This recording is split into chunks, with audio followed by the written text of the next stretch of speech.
I really love that view. Not quite sure if the camera's picking it up well, but you can see over there the bend of the River Light with that run of gum trees, eucalyptus trees for people who may be watching this from overseas. But anyway, that's not what I'm here to do. Right now, I'm here to finish the last part of our fruit tree count for the property from front to back. So a few days ago, we started at the front of the property in the front yard, in our citrus and olive grove, and we've made our way back. So now you'll have to excuse a bit of the mess.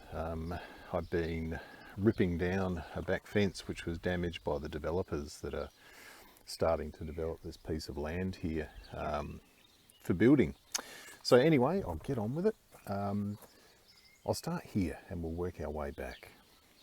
Okay, so this is a Seminole Tangelo. There was a large pepper tree right here where that pile of loose dirt is, and it was on our neighbour's property, this land over here, before it was sold, and the property wasn't really cared for a great deal. So while the front end loader was ripping that out, it took our fence with it, which is being replaced by the developer in due time. But already I'm seeing a huge difference with that pepper tree gone. The Seminole's growing really, really well. This we believe is a Golden Queen peach, because Golden Queen were used fundamentally as a rootstock for a lot of almonds, which this originally was, but it got broken off by a shade house we had down here in a particularly bad storm about 3 years ago.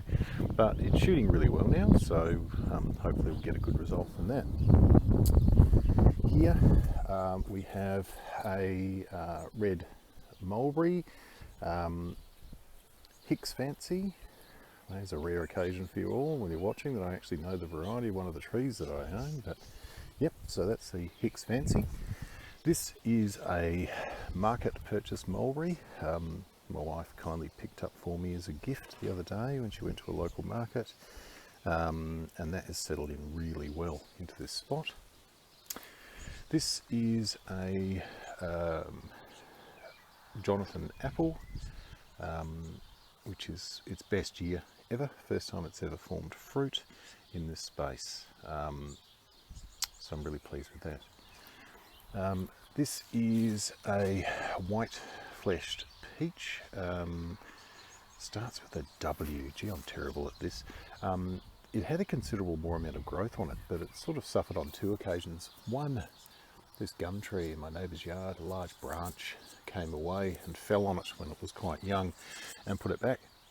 And also a mistake my wife and I made with having geese loose in this young orchard, particularly where they could reach through some of the mesh and did a lot of damage. This is a Corella pear. Sorry, it's a bit dark here. We're sort of in the shadow of a couple of trees, but that's doing really quite well now. Just as an aside, I'm not counting these little things. These are volunteer trees that have come up from compost that we put here, and just as a bit of an aside, here's another one there.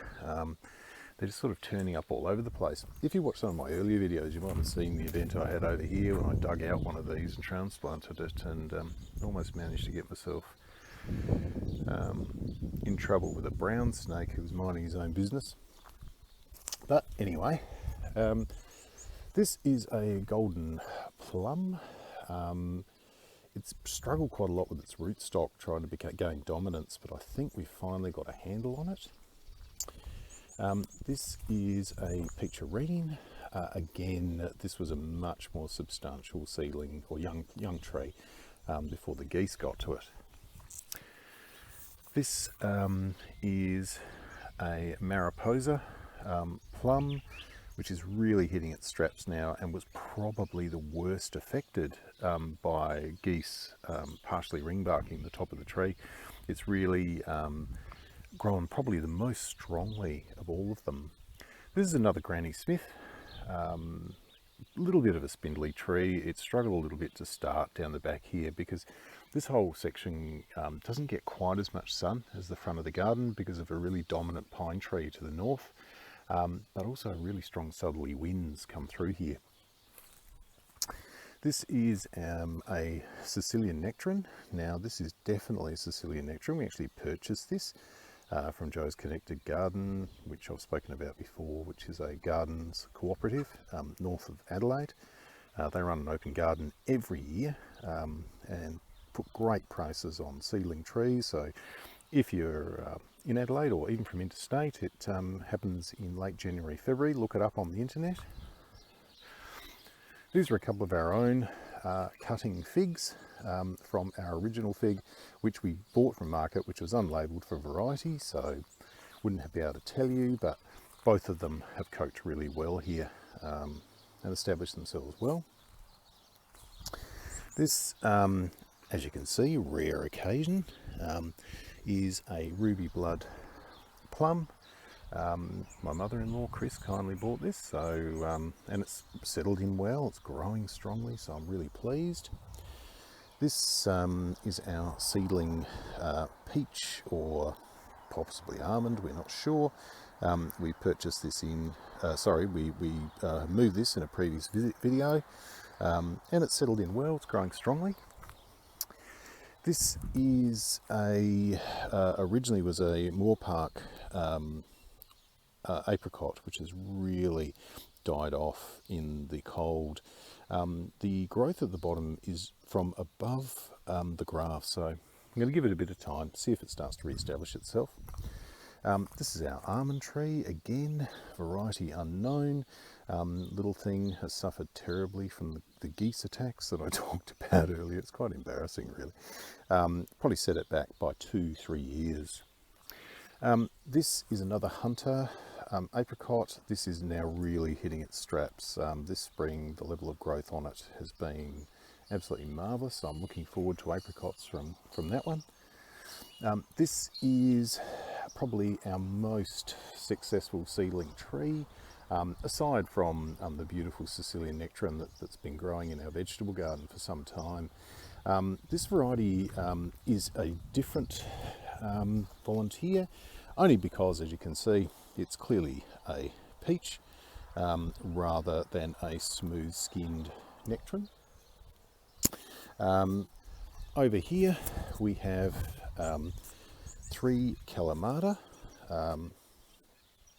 So as I said, apologies for the mess down here after we've ripped down that old fence in the base for it.